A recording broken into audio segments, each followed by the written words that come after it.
ખાવાનું હાલતા નહીં હવે આવતું. ગાઈસ આને અંદર તલ નાખી દીધા છે. તલ થોડાક ફ્રાય થઈ જશે.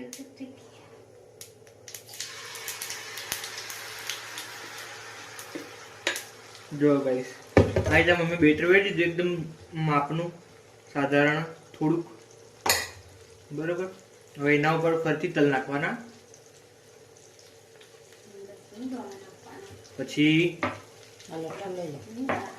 એના ઉપર સિંગદાણા ટુકડા નાખવાના ઝીણા ઝીણા નાના નાના.